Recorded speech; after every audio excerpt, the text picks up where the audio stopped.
오늘 말씀을 이렇게 제목을 정해봤습니다. 지혜로운 다섯 처녀처럼 뭐 합시다? 준비합시다. 준비하십시다. 예수님의 재림을 준비하십시다. 마지막 종말의 때를 준비하십시다. 지혜로운 다섯 처녀처럼 그렇게 준비하십시다.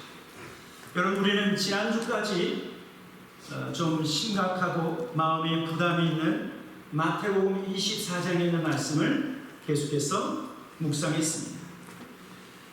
예수님은 마태복음 24장을 통해서 마지막 때를 살고 있는 저와 여러분에게 마지막 때 그리고 종말에는 어떠한 일들이 있을 것이고 어떠한 징조와 어떤 사건들이 있을 것이다. 여러분, 그것을 말씀해 주셨죠?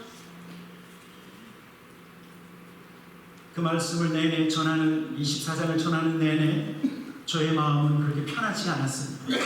내일이라도 예수님 오시면 내가 정말 주님 앞에 설 수 있을까? 가장 두려운 것이 저였어요. 그러나 예수님께서 그 말씀을 통해서 저와 여러분에게 두려움과 염려를 가지라고 그 말씀을 한 것이 아니라 오히려 반대로 두려워하지 말라고 그 말씀을 주신 거예요. 마지막 때, 종말의 때, 그리고 예수님의 재림의 때가 되면 전쟁과 전쟁, 그리고 난리와 난리의 소음은 땅의 징조와 하늘의 징조가 있을 것이기 때문에 너희에게 미리 말하였노라. 무엇을 위해서요? 염려하지 말고 두려워하지 말라. 그러나 깨어서 준비해야 된다. 마지막 때, 종말의 때를 너희가 깨어서 준비하고 예수님의 재림의 때를 너희는 준비해야 된다. 이것을 위해서 말씀해 주십니다. 그래서 깨어 있는다고 하는 것, 깨어 준비한다고 하는 것은 뭐라고 말씀했습니까? 깨어서 기도하는 것이다. 기도하는 것이다. 기도하는 자만이 깨어있는 성도인 거예요. 제가 여러분들에게 한번 권면했습니다. 10분 기도하시는 분은 20분 기도하시고, 20분 기도하시는 분은 30분 기도하시고, 30분 기도하시는 분은 40분이 아니라 1시간 기도하시고, 1시간 기도하시는 분은 이왕이면 기도할 거 11조 기도를 하세요. 11조. 저의 목표는 11조 기도예요. 하루는 24시간이니까 11조 하면 몇 시간이죠? 2시간 반 30분. 예. 그런데 적어도 저는 개인적으로 생각합니다. 최종적으로 저와 여러분은 하루에 1시간은 기도하셔야 돼요. 왜냐하면 예수님께서 십자가에 고난받으시고 잡히시기 전날 사랑하는 제자들에게 분명히 말씀하셨어요. 1시간이라도 깨어서 기도할 수 없다니. 시험에 들지 않게 깨어서 여러분, 그럼에도 불구하고 예수님께서 마지막 종말 그리고 예수님의 재림의 때 이러이러한 일들이 있을 것인데 너희는 깨어서 기도하라고 하신 주님의 경고의 말씀을 만약에 어떤 사람이 한쪽 귀로 듣고 한쪽 귀로 흘러내리면 어떻게 될까요? 예? 주님의 경고의 말씀을 듣고도 아무 반응을 하지 않고 깨어서 기도하지 않는 자는 어떻게 될까? 여러분, 오늘 지혜로운 다섯 처녀 아니면 미련한 다섯 처녀, 이 10처녀의 비유가 그들의 준비하는 대로 그들이 얻을 결과에 대해서 오늘 본문을 통해서 말씀하고 있는 거예요.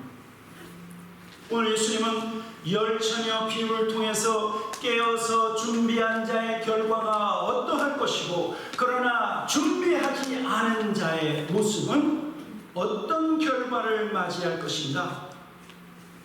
준비한 자와 준비하지 못한 자를 슬기로운 자와 미련한 자로 분류할 뿐만 아니라 마지막 때 준비하지 못한 미련한 다섯 처녀들은 예수 그리스도의 혼인잔치에 들어갈 수 없고 문을 열어달라고 소리를 쳐도 오히려 예수님은 내가 너희를 알지 못한다, 그렇게 말씀하고 있죠.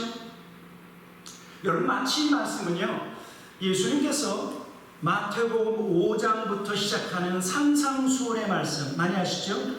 심령이 가난한 자는 복이 있나니 라고 하시면서 팔복의 말씀을 쭉 하시고 너희는 세상의 빛이요 너희는 세상의 소금이라, 그리고 살인하지 말라, 간음하지 말라 쭉 말씀하시고, 그리고 판단하지 말라, 정죄하지 말라 쭉 말씀하신 다음에 맨 마지막에 뭐라고 말씀했는 줄 아십니까?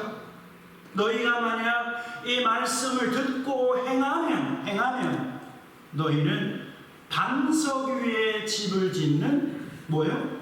지혜로운 자 같으니 비가 내리고 창수가 난다 할지라도 그 집이 무너지지 않지만, 그러나 하나님 예수님께서 산상수훈의 말씀을 쭉 하면서 그 말씀을 한쪽 귀로 듣고 한쪽 귀로 흘려내버리고 아무것도 행하지 않는 자는 그의 삶과 그의 믿음은 마치 모래 위에 집을 짓는 어리석은 자 같다. 그래서 조금만 문제가 있으면 바람만 불고 창수가 나면 어떻게 된다고요? 그 집이 무너지는데 그 무너짐이 심하다 말씀하셨어요. 마치 산상수훈의 말씀을 마치고 그 말씀을 행하는 자와 행하지 않는 자의 그 결과에 대해서 예수님이 경고하신 것처럼, 예수님께서 마태복음 24장에는 마지막 종말과 예수님의 재림의 때에서 너희는 두려워하지 말고 깨어서 기도해야 된다, 깨어서 준비해야 된다 라고 말씀하셨는데도 불구하고 순종하지 않고 깨어있지 아니하면 우리는 졸지에 미련한 다섯 처녀 쪽으로 기울기 시작한다라고 하는 사실. 실은 오늘 말씀은 저와 여러분들이 잘 알고 있는 말씀이죠. 그렇죠? 신앙생활 10년 이상 하신 분들은 이 말씀을 너무나 잘 알고 있는 말씀. 예수님은 열 처녀 비유, 이 비유를 통해서 모든 사람이 신랑 되신 예수님을 맞이할 준비를 하고 있는데, 그런데 그 사람들이 다 똑같지가 않아요.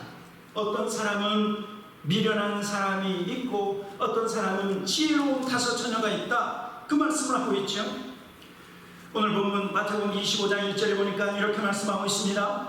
그때 천국은 마치 등을 들고 신랑을 맞으러 나간 열 처녀와 같다 하니 그 중에 다섯은 미련하고 다섯은 슬기는 자라. 3절 4절 같이 읽겠습니다. 시작. 미련한 자들은 등을 가지되 기름을 가지지 아니하고 슬기 있는 자들은 그릇에 기름을 담아 등과 함께 가져갔더니. 여러분, 예수님께서 이 열 처녀 비유를 통해서 신랑을 기다린다라고 하는데, 신랑은 누구죠? 예수님이에요. 재림의 예수님, 이 땅에 다시 오실 예수 그리스도. 그렇다고 하면 열 처녀는 누굴까요? 저와 여러분이에요. 세상 사람들이 아니에요. 예수님을 기다리고 있는 이 땅에는 모든 크리스찬을 열 처녀로 비유하고 있는데, 문제는 뭐냐면 주님을 기다리는 성도들의 모습이 다 똑같지가 않고 미련한 다섯 처녀가 있는 반면에 슬기로운 다섯 처녀가 있다. 그래서 먼저 미련한 성도들의 모습을 보면 그들은 등불을 들고 있고 등을 가지고 있지만 기름을 가지지 않고 있다. 반면에 슬기로운 성도, 지혜로운 성도들은 등불과 함께 충분한 기름, 그 기름을 그릇에 담고 신랑을 기다리고 있다라고 말하고 있어요. 여러분, 이것은요, 예수님의 재림을 사모할 뿐만 아니라 예수님의 재림을 기다리는 성도들의 태도와 자세에 대해서 말씀하고 있는 겁니다. 왜 어떤 사람은 미련하고 왜 어떤 사람은 지혜롭다라고 말할까? 여러분, 이것은요, 유대인들의 결혼 풍습하고 연결되어 있어요. 저와 여러분, 우리가 결혼식 할 때 보니까 한밤중에 결혼식 하시는 분 없죠? 그런데 유대 땅에는 낮에는 너무 더우니까 결혼식을 언제 할까요? 예, 저녁에 시원시원한 바람이 불 때 저녁 늦지막하게 결혼식이 시작되어지는데, 문제는 뭐냐면 신랑이 언제 올지 모르는 거예요. 언제 올지. 자, 그러니까 신부도 신랑을 기다릴 뿐만 아니라 그 신부의 들러리들도 그 신랑이 오기만을 기다리는데 언제 올지 모르니까 밤에, 깜깜한 밤에 뭘 먼저 들고 있어야 돼요? 등불을 들고 있어야 돼요. 그런데 언제 올지, 한밤중, midnight, 12시에 올지, 새벽 1시에 올지, 2시에 올지 모르니까, 그러니까 등불과 함께 기름을 준비한 사람들은 지혜로운 처녀들이지만 등불만 덜렁 들고 있는 사람은 그 신랑이 언제 올지 모르는데 등불만 들고 있어서는 안 된다라고 하는 사실이죠. 여러분, 여기에 지혜로움과 여기에 미련함이 있다라고 하는 사실이에요. 등불만 들고 있으면 그것은 미련한 자의 모습이요, 언제 오실지 모르는 예수님을 기다리기 위해서는 등불과 함께 기름을 준비해야 된다. 그런데 오늘 이 말씀을 보니까요, 열 처녀가 신랑을 맞이하려고 준비하는데 오실 신랑은 더디 오고 있어요. 언제 올지 모르기 때문에. 그래서 5절에 보면 뭐라고 말하고 있습니까? 5절에 같이 한번 읽어보도록 하겠습니다. 5절입니다. 시작. 신랑을 더디 오므로 다 졸며 잤어요. 신랑이 더디 온다. 그래서 더디 오는 그 신랑을 기다리다가 졸다가 잠을 자게 됐다고 말하고 있는 거죠. 여러분, 왜 신랑이 더디 올까요? 신랑이 더디 온다고 하는 것은 예수님의 재림이 지체되고 있다고 말하고 있는 거예요. 예수님이 빨리 오시면 참 좋겠는데 예수님의 재림이 내가 생각하는 것보다 천천히 오시고 예수님의 재림이 지체된다. 여러분, 왜 예수님께서 이 땅에 다시 오실 그 재림의 때가 지체되는 줄 아십니까? 예수님의 재림이 지체되는 것은 저와 여러분을 향해서 하나님이 오래 참으시는 것 뿐만 아니라 예수님의 재림이 지체되는 것은 그 기간 동안 저와 여러분이 하나님 앞에 더 회개하고 한 영혼이라도 멸망치 않고 구원받기 위해서 예수님의 재림이 지체된다라고 말씀하고 있는 거예요.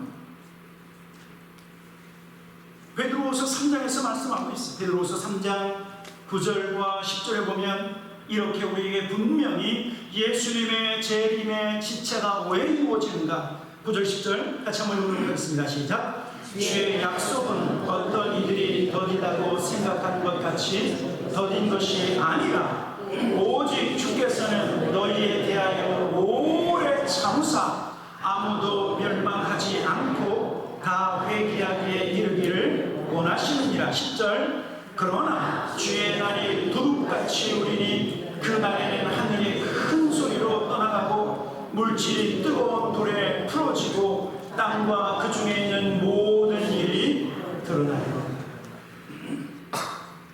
여러분, 만약에 예수님의 재림이 지금 이루어진다고 하면 그러면 우리는 더 이상 회개할 기회도 없고, 지금 예수님께서 오신다고 하면 우리가 복음을 증거해서 구원받아야 할 영혼들은 이제 더 이상 복음을 전할 기회도 없다라고 하는 사실. 그러나 예수님의 재림이 지체되고 아직 예수님이 이 땅에 오시지 않은 것은 무엇을 위해서요? 우리를 위해서 주님이 오래 참으실 뿐만 아니라 더 회개할 수 있는 기회를 주시고 더 한 영혼이라도 구원할 수 있는 그 시간을 우리에게 주시는 것이다. 그래서 주님의 재림이 더디 이루어진다라고 말씀하고 있는 거예요. 여러분, 그러나 마침내 밤중에 한밤중에 신랑이 왔다라고 하는 소리를 들을 때, 여러분, 이때 주님이 마지막 때 다시 이 땅에 오시는 그때는 준비한 자와 준비하지 못한 자의 그의 결과가 드러난다는 거예요. 그의 결과가 어떠한지 오늘 예수님은 이 열처녀 비유를 통해서 말씀하고 있습니다. 우리 6절부터 9절 계속해서 말씀을 읽어보도록 하겠습니다. 6절부터 9절입니다. 시작. 밤중에 소리가 나되 보라, 신랑이로다, 맞으러 나오라 하매 이에 그 처녀들이 다 일어나 등을 준비할세. 일어난 자들이 슬기 있는 자들에게 이르되 우리 등불이 꺼져가니 너희 기름을 좀 나눠달라 하거늘, 슬기 있는 자들이 대답하여 이르되 우리와 너희가 쓰기에 다 부족할까 하노니 차라리 파는 자들에게 가서 너희 쓸 것을 사라 하니. 열처녀가 신랑을 기다리다가 졸다가 자고 있었는데 갑자기 신랑 친구가 외칩니다. 신랑이 왔다, 신랑이 왔다. 한밤중에 신랑이 왔다라고 하는 도착 소식을 듣게 됩니다. 그래서 신랑을 맞이할 준비를 하는 열처녀 모두가 일어나서 등을 준비하는데 문제가 생겼어요. 여러분, 누구에게 문제가 생겼는 줄 아십니까? 등불만 들고 기름을 준비하지 않은 그 미련한 다섯 처녀들에게 문제가 생겼어요. 왜냐하면 등불이 꺼져가니까. 초저녁에는 활활 타오르던 그 등불이 한밤중이 되어서 다 그 불이 꺼져가고 있기 때문에 오늘 여기 보니까 슬기로운 다섯 처녀에게 무엇을 부탁합니까? 우리의 등불이 꺼져가니 너희 기름을 좀 나눠달라, 그렇게 부탁합니다. 그랬더니 이 슬기로운 다섯 처녀가 뭐라고 얘기하냐면, 우리와 너희가 함께 쓰기에 부족하노니 차라리 파는 자들에게 가서 너희 쓸 것을 사라. 그리고 그 미련한 다섯 처녀가 기름을 사러 가는 동안에 어떤 일이 벌어졌어요? 신랑이 오고, 그리고 신랑의 혼인잔치에 모든 사람이 들어가고 그 문은 닫혀버렸다고 하는 사실. 여기에서 아주 중요한 레슨을 하나님께서 우리에게 말씀하고 있습니다. 그것은 무엇이냐면, 저와 여러분이 한 공동체 안에서, 그리고 한 자리에서 하나님을 찬송하고 예배하고 기도하지만, 그러나 저와 여러분의 믿음은 각자의 믿음이에요. 각자의 믿음. 우리가 함께 찬양하고 함께 연합하여 하나님을 예배합니다. 때로는 함께 통성으로 기도하기도 합니다. 그러나 우리 안에 있는, 저와 여러분의 마음속에 있는 믿음은 각자의 믿음이라고 하는 사실. 각자의 믿음. 때때로 목회자의 신방도 받을 수 있고 성도들의 사랑과 그리고 중보 기도의 도움을 받을 수 있지만, 그러나 내 믿음은 누가 지켜야 돼요? 내가 지켜야 돼요. 여러분, 그거 아세요? 여호와는 나의 목자시니 내게 부족함이 없으리로다. 그가 나를 푸른 초장과 쉴만한 물가로 인도하시지만, 그 푸른 초장에서 누가 풀을 뜯어먹어야 돼요? 예? 내가 뜯어먹어요. 선한 목자는 푸른 초장으로만 인도할 뿐이에요. 선한 목자는 생수가 나는 그런 시냇가로 우리를 인도하지만, 시냇가에 도착해서 입 딱 닫고 물을 안 마시면 누구 손해죠? 내 손해예요. 목자가 물을 안 마시고, 그리고 아주 깨끗하고 영양가 있는 그 초원에 있는 풀을 안 먹는 그 양을 데리고 와서 입을 강제로 벌려서 집어넣어 주지 않아요.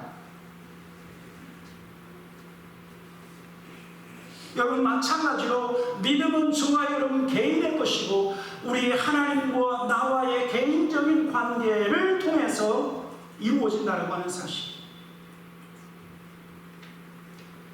내가 내 믿음을 지켜야 되고, 내가 하나님 앞에서 내가 인정받는 신앙생활, 그리고 내가 성령 충만을 받아야 된다고 하는 사실. 어떤 어리석은 사람은 남편 바지가랑이 붙잡고 천국 가려고 하지만 어떻게 돼요?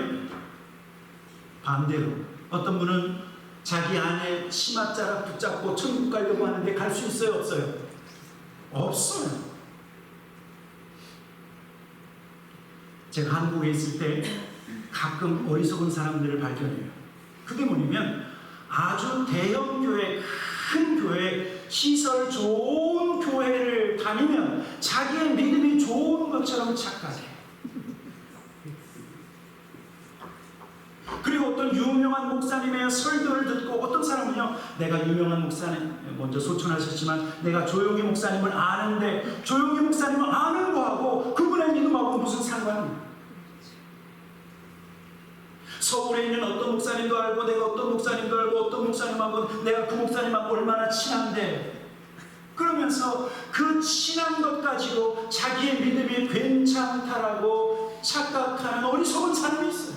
여러분, 유명한 목사님의 설교를 골라가면서 다 들으면 여러분의 믿음이 좋아집니까?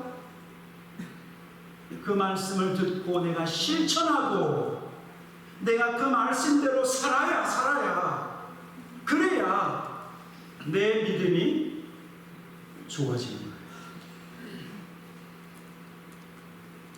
다른 사람의 믿음을 의지하여 우리가 천국 갈 수 없다는 거예요. 그래서 미련한 다섯 처녀가 자기의 등불이 꺼져갈 때 다른 사람에게 기름을 부탁했지만 슬기로운 다섯 처녀는 어떻게 했어요?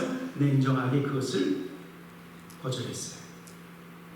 그런 다음에 오늘 성경을 보니까 10절에 마태복음 25장 10절에 이렇게 말씀하고 있습니다. 그들이 살아간 사이에 신랑이 오므로 준비하였던 자들은 함께 혼인잔치에 들어가고 문이 닫힌지라. 11절, 12절, 13절 같이 한번 읽도록 하겠습니다. 시작. 그 후에 남은 처녀들이 와서 이르되 주여 주여 우리에게 열어주소서. 대답하여 이르되 진실로 너희에게 이르노니 내가 너희를 알지 못하노라 하였느니라. 13절. 그런즉 깨어있으라. 너희는 그날과 그때를 알지 못하노라.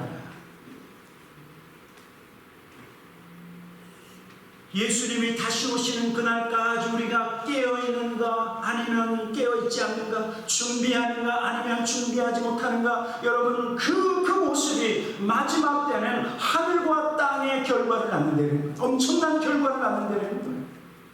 여러분 그렇다고 하면 신랑의 혼인잔치에 들어간 이 지혜로운 다섯 처녀가 무엇을 준비했어요? 우리가 잘 알고 있는 거죠? 한쪽 손에는 등불을 들고 그 다음에 뭘 준비했어요? 기름을 준비했어요. 여러분 등불은 무엇이고 기름은 무엇일까요? 저는요 등불은 성도의 사명이라고 합니다. 옛날에 다미 선교회에 있을 때 예수님 몇 월 며칠 날 언제 온다라고 할 때 얼마나 많은 사람들이요 학교도 안 가고 직장도 안 가고 그냥 주구장창 앉아갖고 찬양만 하고 어서 오시옵소서 어서 오시옵소서 했지만 여러분 그것은 바른 모습이 아니에요. 너희는 세상의 빛이라고 하신 하나님 주시는 사명으로 우리가 가정에서나 직장에서나 사회에서나 내가 하나님의 거룩한 백성으로 크리스찬으로 빛의 사명을 감당하면서 주님의 오신 날을 기다려야지.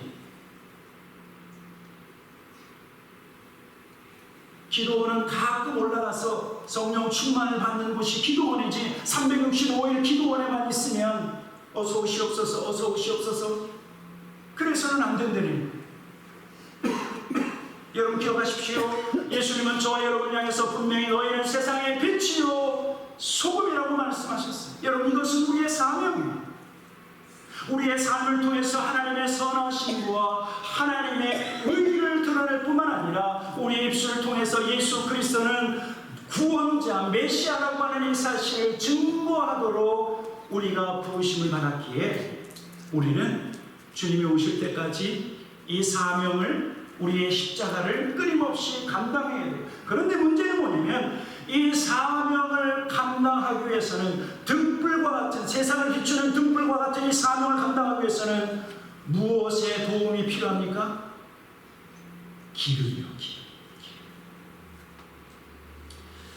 제가 이래봬도 어려서부터 시골 생활을 많이 했습니다. 인천에서 저 강화도 어느 외딴 섬, 그 섬에 들어가서 어려서부터 가서 발전기 돌아가는 것도 보고 그 다음에 으랴으랴 하면서 봄이면 뭐죠? 쟁기질하는 것도 배우고 풍차를 돌려서 곡식 알곡과 쭉정이를 가르는 것도 해보고 그 다음에 또 이 조그만 손으로 또 뭐지? 벽집으로 뭘 꼰다 그러죠? 새끼를 꽈요. 새끼를 열심히 꽈요. 그래서 나중에 봄이 되면 이 초가지붕을 다시 엎어버려야 돼요. 그런데 그때 무엇을 경험했냐면 등불을 경험했어요. 거기는 밤 10시부터 12시까지 2시간만 발전기를 돌리니까 12시가 넘어가면 깜깜나라요. 그래서 다 집집마다 등불이 있어요. 그런데 옛날 등불 다 사용을 하셨죠? 그렇죠? 거기에 석유를 집어넣어. 그리고 심지가 타는 거예요. 오랫동안 사용하는 심지가 타면 심지를 올려야 돼. 유리를 탁 올려서 거기다 불을 딱 붙이고 그럼 막 불이 붙기. 그런데 한 2시간 지나고 3시간 지나면 이게 거뭇거뭇하면서 꺼지려고 해요. 뭐가 필요하죠? 예, 기름이 필요한 거예요. 그러면 거기에다가 석유를 부으면 다시 환해지고 집안이 환해집니다. 여러분, 우리가 세상 가운데서 너희는 세상의 빛이라고 말씀하시는데 빛의 사명과 하나님이 저와 여러분에게 주신 하나님의 일을 맡겨주셨고 그 일을 감당하기 위해서는 성령의 도우심과 성령의 능력이 필요하다는 건 사실 성령의 능력. 기름은 성령의 능력이요, 기름은 하나님의 도우심, 성령의 도우심. 그래서 예수님도 하나님의 일, 공생의 일을 시작하실 때 세례 요한의 세례를 받으시고 문드론에 올라오셨을 때 어떤 일이 벌어졌어요? 비둘기 같은 성령이 임하시고 성령이 충만하여 성령의 이끌림을 받고 광야로 가셨고 성령의 능력으로 하나님의 일을 감당하셨다라고 말씀하고 있습니다. 사도행전 10장 38절에 우리에게 이렇게 말씀하고 있습니다. 하나님이 나사렛 예수에게 성령과 능력을 기름 붓듯 하셨으니 그가 두루다니시며 선한 일을 행하시고 마귀에게 눌린 모든 사람을 고치셨으니 이는 하나님이 함께 하셨습니다. 여러분, 하나님이 저와 여러분에게 주시는 선한 일을 감당할 때 우리의 힘으로 하는 것이 아닙니다.